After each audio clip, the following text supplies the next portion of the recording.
পৃথিবীতে 90% মানুষ সফল হতে পারে না শুধু একটি কথার কারণে। সেই কথাটি হচ্ছে, আমরা যখন কোনো কাজ করতে যাই তখন সর্বপ্রথম আমরা যে চিন্তাটা করি যে আমরা যদি এই কাজটা করি মানুষ কি ভাববে। আরে ভাই, মানুষ কি ভাববে সেই চিন্তা ভাবনা যখনই আপনার মনে চলে আসবে, আমার মনে চলে আসবে, তখন আমরা আর কোনো কিছু করতে পারবো না। আর সফলতা আমাদের কাছে ধরা দিবে না। সফলতা তো আর এমনি এমনি ধরা দেয় না। ধরেন আমার কাপড়ে ময়লা লাগছে, দেন আমি কাপড়টাকে পরিষ্কার করে হাত পরিষ্কার করে নিলাম।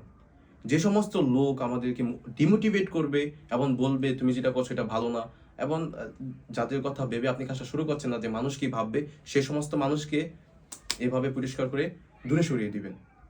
জীবন আপনার, আপনি না খেয়ে থাকলে মানুষজন বলবে না আপনি কেন খান নাই। আপনি অসুস্থ হয়ে পড়ে থাকলে যদি ওষুধ না খান, মানুষ এসে জিজ্ঞাসা করবেন আপনি ওষুধ খেয়েছেন কিনা। তাহলে সে সমস্ত মানুষের কথা চিন্তা করে আমার কি লাভ। তবে খারাপ পন্থা বেছে নেওয়া যাবে না। ভালো কাজ করতে হবে এবং জনকল্যাণ কাজও আপনাদের করতে হবে। ধন্যবাদ।